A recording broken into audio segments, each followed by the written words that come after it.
வணக்கம் தோழர்களே, நான் சுந்தரவள்ளி. நேற்று அண்ணன் விஜய் அவர்கள் தன்னுடைய இணையராக இருக்கக்கூடிய சங்கீதாவை ரொம்ப கேவலமா மேடையில பேசியிருக்கிறார். கொஞ்சம் கூட நாகரிகம் இல்லாத பேச்சு, தற்குறிகளினுடைய பேச்சு.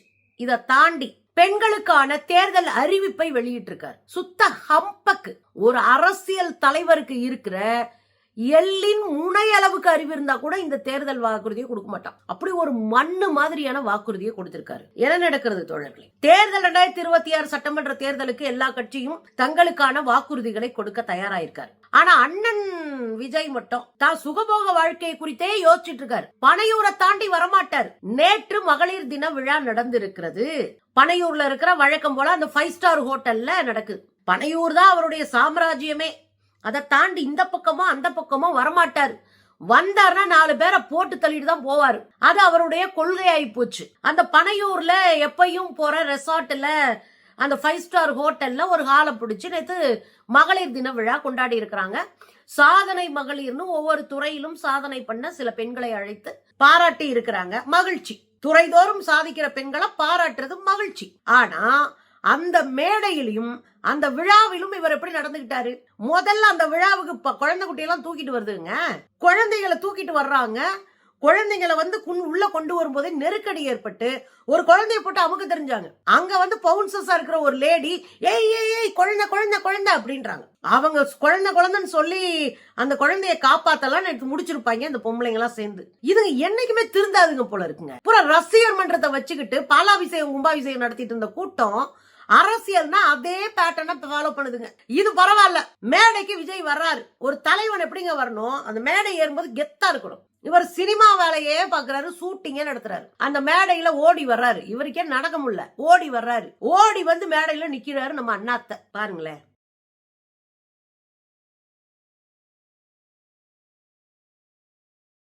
பாத்தீங்களா? எதுக்கு இந்த தேவையில்லாத வேலை? ஏறி வந்து நின்று மக்கள்கிட்ட அப்படி கம்பீரமா நிக்கிறது தான் தலைவனுடைய அழகு. தலைவனுக்கு அதுதான் நல்ல ஒரு கெத்த கொடுக்கும். அதெல்லாம் இல்லாம ஓடுறது, பிளைன் கிஸ் கொடுக்கறது, ஹார்ட் விடுறது, அப்புறம் தான் இப்படியே வலிச்சு இப்படி இது பண்றது, நெட்டி முறிப்பாங்கல்ல, கண்ணு திஷ்டி ஆயிடுச்சுப்பா அப்படின்னுவாங்கல்ல, அதல் ஏறுங்க. கடுங்கடுங்க கடுப்பாகுதுங்க. மண்ணா இருக்காருங்க. சரி, ஏடா கூடமா என்னத்தவோ செஞ்சுட்டு போங்க. அது உங்க கட்சியாச்சு, உங்க மகளிர் அணியாச்சு, எனத்தவாது பண்ணுங்க. ஆனா அதுல கூட்டத்துல பேசும்போது கடைசி முடிக்க வரும்போது ஒரு வார்த்தை சொல்றாரு. உண்மையிலே நான் மறந்து போயிட்டேன். குறைந்தபட்ச அரசியலில் நேர்மை இருக்கவர்கள் அப்படி பேச மாட்டாங்க. சமீபத்துல சில பிரச்சனை எல்லாம் ஓடிட்டு இருக்கு. அதை போராடி நீங்க ஹர்ட் ஆயிப்பீங்க. அதனால இனிமேல்லாம் அதுக்காக எல்லாம் ஹர்ட் ஆகாதீங்க. அதை நான் பாத்துக்கிறேன். சரி, ஓகே, இது நல்ல விஷயம் தான். நீங்க பாத்துக்குங்க. ஒழுங்கா இருங்க. தேவையில்லாம கொடசலை கொடுக்காதீங்க கட்சிக்காரங்களுக்கு, ரசிகர்களுக்கும். இதெல்லாம் ஓகே தாங்க. அதை நான் பாத்துக்கிறேன் அப்படின்ற வரைக்கும் ஓகே. அடுத்து அவர் சொல்றாரு, மக்கள் பிரச்சனையை வாங்க பேசலாம், மக்கள் பிரச்சனைக்கு பேசுவோம். அதுவும் ரைட்டு, மக்கள் பிரச்சனையை பேசுங்க. ஆனா கடைசியில ஒண்ணு சொன்னாரு பாருங்க, அவ்வளவுலாம் ஹர்ட் ஆகாதீங்க, அதெல்லாம் ஒர்த்தே இல்லாத விஷயம் அப்படின்றாரு. என்னங்க ஒரு சக மனுஷன் இவ்வளவு கேவலமானவரா இருப்பாரா விஜய்? இவ்வளவு தற்குறியா, இவ்வளவு சுயமரியாதையற்ற ஒரு ஆளா? தன் கூட வாழ்ந்த சங்கீதா அவர்கள் ஒர்த்தே இல்லாத ஒரு பீஸா? தன்னுடைய குழந்தைகள் ஒர்த்தே இல்லாதவர்களா? குடும்பத்தில் வந்திருக்கிற இவ்வளவு பெரிய பிரச்சனை ஒர்த்தே இல்லாத பிரச்சனையா? உங்க சக ரசிகர்கள் ஹர்ட் ஆகுறாங்கன்னு உங்களுக்கு மனசு உடையுது. ஆனா 27 வருஷம் கூட இருந்தவங்க, நீங்க பெத்த பிள்ளைங்க தெருவுல நிறுத்தி கண்ணீரோட அவமானப்படுத்தப்பட்டு இருக்கிற சூழல்ல அது ஒர்த்தே இல்லாத விஷயம். இதை விட யாரும் சங்கீதாவை கேவலப்படுத்த முடியாது. இவரெல்லாம் தலைவன் இல்லைங்க. ஒரு தொண்டனா இருக்க கூட தகுதி கிடையாது. ஒரு மனுஷனா இருக்கவே விஜய் அவர்களுக்கு தகுதி இல்லை. ஒரு பிரச்சனையை அணுக தெரியலங்க. கூட இருக்கிற அல்லு சில்லு பீசுங்களை வச்சுக்கிட்டு எல்லாத்தையும் தப்பு தப்பா முடிவெடுத்து பேசிட்டு இருக்காரு. இதெல்லாம் ஒரு ஒர்த்தே இல்லாத விஷயம் அப்படின்ட்டு போறாரு. அப்போ ஒர்த்தான விஷயம் நடிகைகளோடு மேடையில போறது ஒர்த்தான விஷயமானே? சொந்த ஒய்ஃபுக்கு வீடு கொடுக்க மாட்டேன்னு சொல்றது ஒர்த்தான விஷயமானே? பொய்யும் புரட்டையும் திசை திருப்பலையும் வச்சுட்டு ஒரு அரசியல் பண்றது ஒர்த்தான விஷயமானே? கூச்சமா இல்லையானே உங்களுக்கு? அசிங்கமா இல்ல? வெக்கமா இல்ல? உண்மையிலே நான் மறந்து போயிட்டேங்க. உண்மையிலேயே இந்த வார்த்தையை கேட்டு எனக்கு என்னங்க இப்படி எல்லாம் மனுஷங்க இருப்பாங்களான்னு. 27 வருஷம் நீங்க கூட இருந்திருக்கீங்க. இவ்வளவு பிரச்சனை ஆகி போச்சு. ஒரு நடிகையோட உங்களுக்கான தொடர்பு அவங்க வச்சு அவங்க அவ்வளவு ஹராஸ் பண்ணப்பட்டிருக்காங்கன்னா வெளியே சொல்றாங்க. இன்னும் சொல்ல போனா அவங்க வெளியவே எதுவும் சொல்லல. அவங்க வழக்கு தொடுத்திருக்காங்க. அதை தூக்கி வெளியே போட்டு அதன் மூலமா அனுதாபத்தை பார்த்தது நீங்க, ஆதவர்ஜுனா. அதுல உங்களுக்கு ஆப்பாயி போச்சு. சரி, ஆப்பாயி போச்சேன்னா ஏன்னா அப்படிதான்டா செய்வேன். நீ என்னடா பண்ணுவேனா? நீ எதுக்கு கட்சி நடத்துறேன்னு கேக்குறேன். எதுக்கு கட்சி நடத்துறீங்க? அப்ப வேணும்னே கூட்டிட்டு போய் யார ஹர்ட் பண்றாங்களாம்? சங்கீதா நீ ஒண்ணு மேலே காரி துப்பிட்டு இருக்குங்க. மல்லாக்கப்படுத்திட்டு முடிஞ்சிட்டு இருக்கீங்க. மல்லாக்கப்படுத்தி துப்புனா மூஞ்சில தான் விழும். அது விஜய்க்கு தெரியுமான்னு தெரியல. ஏன்னா அவர்தான் யாரு கூடயும் பேசுறதில்ல. அப்பா ஆத்தா கூடயே 15 வருஷமா பேசுறதில்ல. பெத்த பிள்ளைங்களோட பேசுறதே கிடையாது. கட்டின பொண்டாட்டி கூட பேசுறதே இல்ல. இவரு எந்த தகுதியும் இல்லைங்க. இதெல்லாம் ஒரு பக்கம் இருக்கட்டுங்க. அண்ணாத்த சொல்றாரு தேர்தலுக்கு வாக்குறுதி, பெண்களுக்கான வாக்குறுதி. அதுல அவர் முதல்ல சொன்னது பெண்கள், குழந்தைகள், முதியோர்களுக்கான தனித்துறை அமைப்பாராம். அரசியலே தெரியாத அறவேக்காடுன்றது இதுல புரிஞ்சுக்கோங்க. பெண்களுக்கும் குழந்தைகளுக்கான தனி அமைச்சகமே இருக்கு. தனி அமைச்சரகமே இருக்கு. தனியா அமைச்சரகம் வச்சு செயல்படுத்திக்கிட்டு இருக்கோம் பெண்களுக்கும் குழந்தைகளுக்குமான எல்லாத்தையும். இன்னும் சொல்ல போனா முதியோர்களுக்கும் செய்கிற நல்ல விஷயம். ஆனா முதியோர்கள் இந்தியாவுல குறைச்சல். இந்தியாவுல இளைஞர்கள் தான் அதிகம்.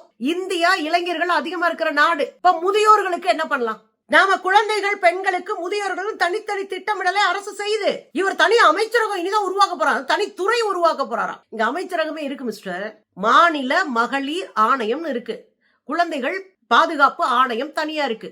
இதெல்லாம் தாண்டி அமைச்சரகமே இருக்கு. இது முதல் தெரிஞ்சுக்கங்க. ரெண்டாவது, முதியோர்களுக்கு செய்ய போறேன். 60 வயசுக்கு மேல இருக்கவங்களுக்கு 2500 ரூபாய் கொடுக்க போறேன். ஏற்கனவே 1200 ரூபாய் அரசு கொடுத்துட்டு இருக்கு முதியோர்களுக்கு. எல்லா முதியோர்களுக்கும். அதோட மாற்றுத்திறனாளிகளுக்கும் சேர்த்து கொடுக்குது. வெறும் முதியோர் இல்லாம மாற்றுத்திறனாளிகளுக்கு கொடுக்குது. அதோட தனிப்பெண்களுக்கும் தனியா ஓய்வூதியம் மாதிரி கொடுக்குது அரசு. இதெல்லாம் தாண்டி 4 கிலோ அரிசி கொடுக்குது. 4 கிலோ அரிசி, எல்லா பணப்பலன்களும், ரேஷன் கார்டு வழியா போற எல்லா நலத்திட்டங்களும் அவங்களுக்கும் போகுது. இதை தாண்டி ரேஷன் பொருளை போய் வாங்கிட்டு வர்றதுக்கு இன்னொருத்தர் உதவியை தேடணும்.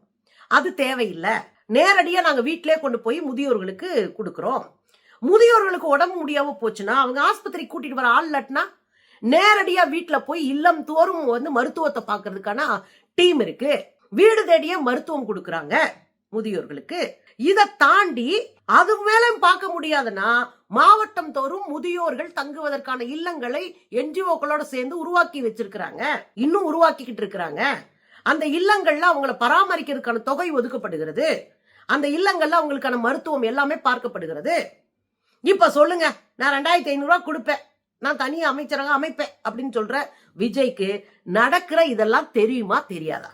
அப்போ ஒரு ஒருங்கிணைந்த முதியோர்களை பாதுகாக்கிற திட்டமிடலோடு தமிழ்நாடு அரசு, ஸ்டாலின் அரசு செஞ்சிட்டு இருக்கு. இது தெரியவே தெரியாம நீங்களா உருட்டி விட்டுட்டு இருக்கீங்க.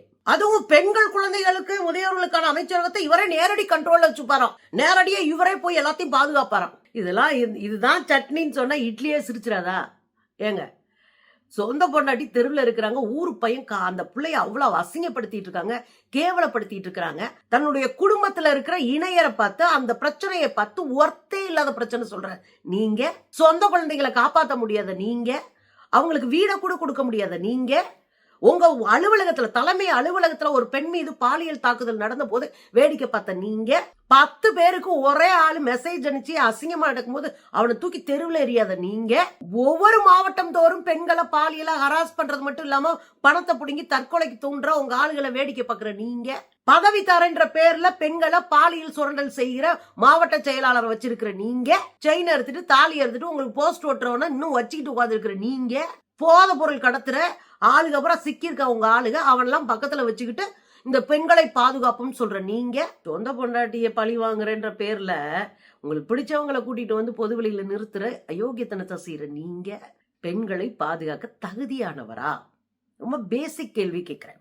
தலித் பெண்ணை பார்த்து மேடையில வச்சு நீ எல்லாம் ஒரு பற அப்படின்னு கேவலமான கெட்ட வார்த்தையில பேசிட்டு போனானே ஒருத்தன், அவன் இன்னும் இருக்கானே மாவட்ட செயலாளரா? நீங்க எல்லாம் கிழிச்சு தள்ள போறீங்க, அறுத்து தள்ள போறீங்க, வெட்டி முறிக்க போறீங்க, நாங்க நம்பணும்.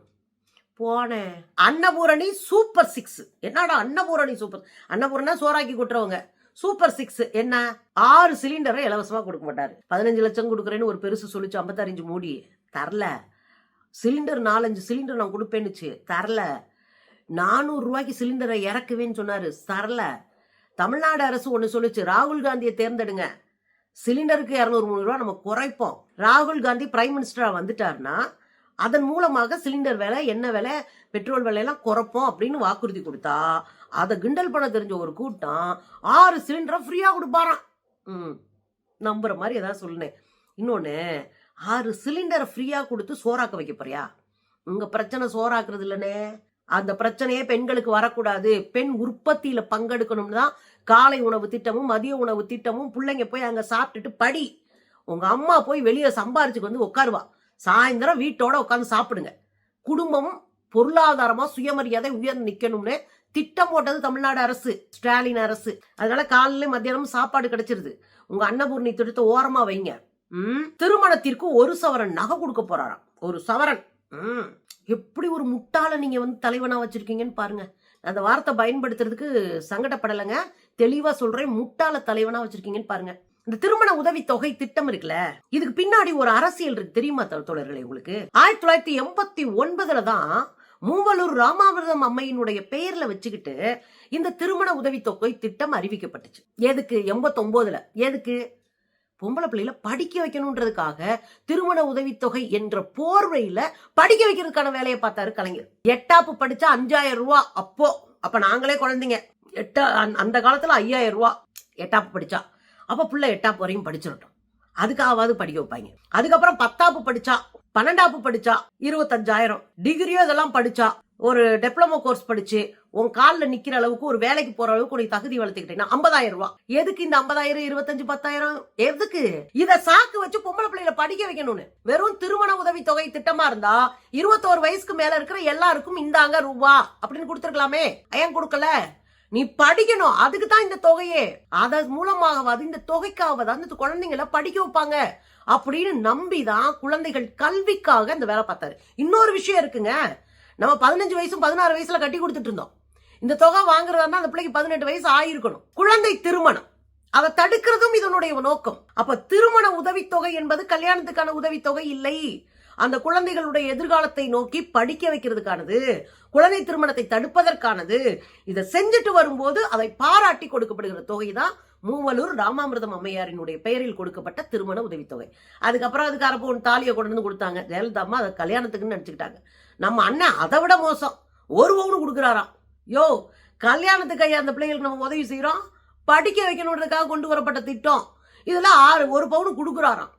சரி குடு. இந்த ரூபா கொடுக்கறதெல்லாம் இந்த காலத்துல எப்படி மாறி போயிருக்கு? ஸ்டாலின் அவர்கள் காலத்துல மாசம் 1000 ரூபாய். நீ படி, நேரடியா உனக்கு படிக்க தான் இந்த காசே. கல்யாணம்ன்றது நாங்க சொல்லி வச்சோம், சும்மா உங்களை ஏமாத்தி அப்படி கூட்டு வந்து நிப்பாட்டுறதுக்கு. இப்ப படிக்கணும்ன்றது முடிவாயிருச்சு. இப்ப 2025 இன்னும் உட்காந்து பூசி மொழியெல்லாம் பேச வேணாம். நீ படி, வா, எம்படி படி, உனக்கு நான் இருக்கேன், உனக்கு ட்ரைனிங் கொடுக்கவா நான் இருக்கேன், உனக்கு மாசந்தோறும் 1000 ரூபாய் கொடுத்து நான் முதல்வன் திட்டத்துல உனக்கு பயிற்சி கொடுக்குறேன். நீ யூபிஎஸ் எழுதுனா மெயின்ஸுக்கு நீ போற அப்படின்னா உனக்கு 25,000 ரூபாய். நீ வந்து நேர்முக தேர்வுக்கு போற, இன்டர்வியூ போறன்னா 50,000 ரூபாய். அதுக்கு பயிற்சிக்கான எல்லா மெட்டீரியல் நான் கொடுக்குறேன், உனக்கு படிக்க வைக்கிறேன், எல்லாம் பண்றேன். எல்லாம் இன்னைக்கு இருக்கு. ஆம்பளை பிள்ளை பொம்பளை பிள்ளை எல்லாருக்கும் 1000 ரூபாய். நீ படி படி படி, இலவசமா பஸ்ல போய்க்கலாம், எல்லாமே ஃப்ரீங்க அந்த குழந்தைங்களுக்கு. ஏன்? படிப்பு முக்கியம், கப்பு முக்கியம் பிகிலு அப்படின்ற மாதிரி படிப்பு முக்கியம் மக்கா. அதுதான் அந்த திட்டத்தோட நோக்கம். தாலியை கொடுக்கறது இல்ல அண்ணியே. பிறக்கிற எல்லா குழந்தைங்களுக்கும் தங்க மோதிரமா? ஐயோ, கூறுகட்டத்தனமா இல்ல? இலவசங்கள் நாங்கள் ஒழிப்போம், ஓசி பசு வேணுமா அது வேணுமான்னு உங்க ஆளுங்க குரல் கொடுத்துக்கிட்டு இருக்குல்ல, பைத்தியகாரத்தனமா. இந்த வார்த்தையெல்லாம் சொல்லக்கூடாது. குரல் கொடுக்குறீங்கள, எதுக்கு மோதிரம்? அந்த குழந்தைக்கு சத்துணவு கொடு, சத்துணவு பெட்டகத்தை அரசு கொடுக்குதுல்ல, அது மாதிரி ஏதாவது செய்யி. ஏங்க, ஒரு வாக்குறுதியை கூட ஒழுங்கா கொடுக்க தெரியாத உங்களுக்கு? அந்த குழந்தையினுடைய ஆரோக்கியத்துக்கு என்ன, அந்த குழந்தைகளுக்கு தடுப்பூசி என்ன, அதெல்லாம் ஆல்ரெடி நம்ம போட்டுக்கிட்டு இருக்கோம். அந்த குழந்தைகளுக்கு சத்துணவு பெட்டகம் ஆல்ரெடி கொடுத்துட்டு இருக்கோம். அந்த குழந்தைய பெத்தெடுத்த அம்மாவுக்கு சத்துணவு ஆல்ரெடி கொடுத்துட்டு இருக்கோம். அவங்களுக்கான பாதுகாப்பு தொகை ஆல்ரெடி கொடுத்துட்டு இருக்கோம் அரசு. இவ்வளவு இருக்கு. இது வேணா அந்த பீஸுகளுக்கு தெரியாம இருக்கலாம், கோடீஸ்வர பீஸ்ல தெரியாம இருக்கலாம், ஆனா இவ்வளவு கொடுத்துட்டு இருக்கோம். இன்னொன்னு சொல்லவா, போக்குவரத்துல பெண்கள் பாதுகாக்கிறதுக்கு அந்த பஸ் எல்லாம் இலவசமா விடுவாராம். 2வது பட்டன் வைப்பாராம். இது ஆல்ரெடி வச்சாச்சியா? எழுதி கொடுக்கறவனுக்கு மூளை இருக்கா இல்லையா? ஆல்ரெடி அங்க பட்டன் இருக்கு, ஆல்ரெடி சிசிடிவி கேமரா இருக்கு, ஆல்ரெடி இந்த பிள்ளைங்க போன் பண்றதுக்கான நம்பர் கொடுத்துருக்காங்க, டோல் ஃப்ரீ நம்பர் இருக்கு, எல்லாமே இருக்கு. குழந்தைங்களா 10, 9, 8 காங்கிரஸ் பீரியட்ல கொண்டு வந்த சைல்ட் ரைட்ஸுக்கான அந்த நம்பர், சைல்ட ரெஸ்கியூ பண்றதுக்கான நம்பர் எல்லாமே இருக்குங்க. நீங்க என்னத்தை புதுசா அறுத்தல்? நீங்க அண்ணனுடைய அறிவிப்புல என்ன இருக்கு? சோறாக்குறதுக்கு சிலிண்டரு, கல்யாணம் பண்ணிட்டு போறதுக்கு தங்கம், புள்ள பத்தான் மோதிரம். இது வாங்க வளர்ச்சி. பெண்களுக்கான கல்விக்கு என்ன பேசியிருக்கீங்க? பெண்களுக்கான பொருளாதார தன்னிறைவுக்கு என்ன பேசியிருக்கீங்க? பெண்களுக்கான உற்பத்தி மையத்துல கொண்டு போய் சேர்ப்பதற்கு என்ன பேசியிருக்கீங்க? தனியார் நிறுவனங்கள்ல கூட முதலமைச்சர் ஸ்டாலின் உறுதியா கையொப்பம் வாங்கியிருக்காரு. பெண்களுக்கும் திருநங்கைகளுக்கும் 50% இடஒதுக்கீடு கொடுக்கணும்னு கேட்டிருக்காரு தனியார் நிறுவனங்கள்ல. டாடா நிறுவனத்தோட ஒப்பந்தமே போடப்பட்டது. பெண்களுக்கும் திருநங்கைகளுக்கும் நீங்க பாதிக்கு பாதி வேலை கொடுக்கணும்னு. அப்படி ஏதாவது ஒண்ணு உருப்படியா பேசியிருக்கீங்களா ஐயா? ஜோராக்கு கல்யாணம் பண்ணு, பல பிள்ளை பத்துக்கோ, எல்லாத்துக்கும் தங்கம் தரேன். இது ஒரு திட்டம். இதை வேற கொண்டாடுறாங்க. ரொம்ப அசிங்கமா இருக்குனே. உனக்கு அரசியல் தெரியாதுன்றத ஒரு நாள் நிரூபிச்சுட்டு இருக்க.